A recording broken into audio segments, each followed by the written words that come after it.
Welcome to Sunday Reach by the Dominican friars.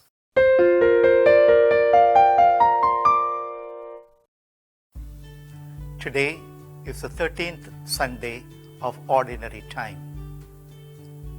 My dear brothers and sisters, Prophet Elisha in the Old Testament answered the special call of God, and the Lord had also specially blessed him.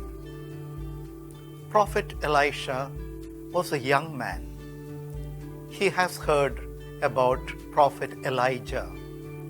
Prophet Elijah in the Old Testament was a great and a well-known prophet who did not write any books, but he has had profound impact and influence on the entire community. Particularly the young people had longed to listen to him, and many had left the community to become his disciples. And the grown-up people in the community, they, having heard the communication and the message from God, they changed their life. So Prophet Elijah in the Old Testament was very powerful in words, in action, as well as by his exemplary life. And that prophet one day happened to see this young man, Elisha, plowing the field. And he approached him and he said, "God is calling you to be a prophet." And initially, this young man, Elisha, as we find in the first book of Kings, chapter 19, where he was a little reluctant to answer the call of God. And then he left everything. In fact, the animals with which he was plowing, he killed them, and the plow he used as firewood to cook the animals, and then he ate with others. And once the meal was over, he left everything and he began to follow the great prophet Elijah. And because he has totally renounced everything, dedicated his life in the service of God, and focused his life on God through prophet Elijah, listened to him, imbibed everything that has been taught by the prophet, he began to grow in knowledge and wisdom. He began to constantly imitate the great prophet. And as we find in the second book of Kings, chapter 2, verse 9, where this young prophet, Elisha, he followed the great prophet Elijah, and Elijah was about to be taken up into heaven. And that is the time Prophet Elijah asked this young man, "What do you want from me?" And this young prophet Elisha made a very memorable prayer, a prayer from his heart. He said, "I pray that I may receive a double share of your spirit." And Prophet Elijah said, "You have asked a very difficult thing, but if it is the will of God, surely you would receive." And then there was a whirlwind, and in the whirlwind, Prophet Elijah was taken up, and the mantle of the prophet fell down. And the young prophet took it and he put it on him, and almost immediately he had realized he has received a double share of the spirit of Prophet Elijah. My dear brothers and sisters, Prophet Elisha, a young man, the moment he received the call of God, totally, completely left everything and totally and completely surrendered himself and totally and completely at the service of God and at the service of humanity. He is a model in answering the call of God. And the fundamental question that we ask today is, does God call us today? Certainly, God is calling many, many young people as children and as adolescents. They have had profound influence of God and profound influence of spiritual life and the profound influence wanting and desiring to serve the community and the humanity. But once they complete their adolescent stage, is a time they have to make a decision. Just like when a young boy or a girl who wants to get married, they have to make 3 important decisions in their life. The first important decision they make is to get married. And the second important decision they make is to get married to this particular person. The third important decision they make is to get married in this particular place with this particular ritual. In a very similar way, when a young boy or a girl, when he or she is called to be a priest or a religious, he or she has to make 3 fundamental decisions. Like Prophet Elisha, they have to decide to become a prophet. A young person or a girl has to make a decision to be a priest or to be a religious. And the second important decision is to join the diocese or a particular congregation. And after having been trained for 3-4 years, they have to commit themselves to remain in this particular congregation or in this particular diocese for the rest of their life. Just like wanting to get married, they have to make 3 important decisions. So too, to become a religious or to become a priest, a person ought to make 3 important decisions. But why so many young people who have had desire to become a priest or a religious, they have given up that desire? Why?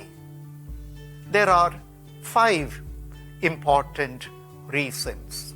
The first important reason is they're afraid to make a decision to join the seminary or to join the convent.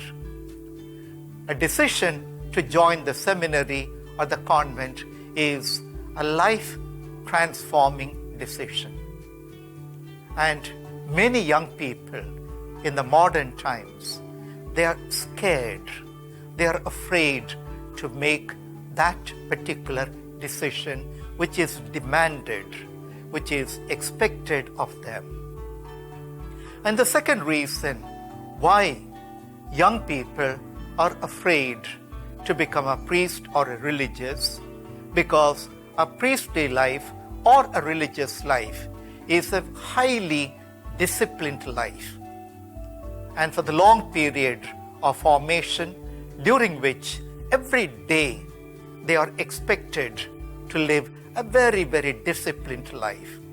And many are not ready for living a disciplined life. The third important difficulty in answering the call of God is the fear to commit oneself to serve God and to serve humanity for the rest of one's life. It is a lifelong commitment. To commit oneself for the entire life is a very big challenge. It's a very big difficulty. And many, many questions arise in their mind. Will I be faithful till the end of my life? Will I be able to live as a priest or as a religious? Will I be happy? Will I be able to do what is asked of me? Will I be able to carry on those things which are expected of me? And all these different questions make them to be afraid to commit. And so the question of commitment is something that prevents many young people to join a seminary or a convent. And the fourth important reason why many young people are afraid to join is because of the challenges. There are many challenges, many temptations in the life of a priest, in the life of a religious. Certainly, there's no life without challenges. But a priestly life and a religious life, these lives or these way of life has much more challenges, much more difficulties, much more expectation than ordinary life. And people are afraid to knowingly, willingly, consciously to take up the challenges in one's life. And as long as we are mentally prepared to take up any challenges the Lord would give to us, certainly we will be able to take them up. And part of the challenge is to the readiness and the willingness to serve the humanity, the readiness and the willingness to serve the community, the readiness and the willingness to reach out to people, to be with them, to do all those things which are expected of them. And the fifth important reason why many young people are afraid to join a seminary or a convent is a fundamental reason, and that is the lack of trust in God, the lack of faith in God. And just like in today's gospel, taken from St. Luke, chapter 9, where we find the Lord had reached out to a few people and he called them. And even though the Lord had called them and they said, well, I will go and say bye-bye to my parents. Another said, I will bury my father. So he has to wait for the father to die, then to bury, and then to answer the call of God. And there are also many young people who have various answers in the form of excuses for not answering the call of God. And just like people, they knew and they were well aware of the fact the Lord had come down to them, and yet the Lord had asked of them, and yet they had excuses to give, not wanting and not willing to answer the call of God.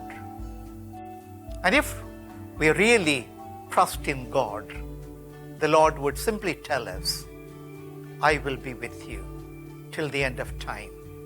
St. Matthew's Gospel, chapter 28, verse 20. My dear brothers and sisters, any life in the present time is difficult, challenging, and yet rewarding.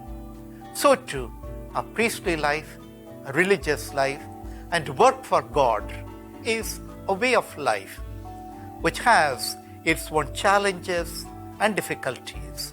And yet, the Lord would reward us. Just like the young prophet Elisha was given a reward of a double share of the spirit of prophet Elijah, so too, if we answer the call of God, the Lord will always be with us. And the Lord would also bless us with a double share of the Spirit. And so, during the day, let us look around and perceive whether we experience the fifth, the funny internal feeling, whether God is calling me to be a priest or to be a religious. And if we have this funny internal feeling, the fifth, that God is calling, let us have the grace, the blessing, and the courage to make the right decision in answering the call of God.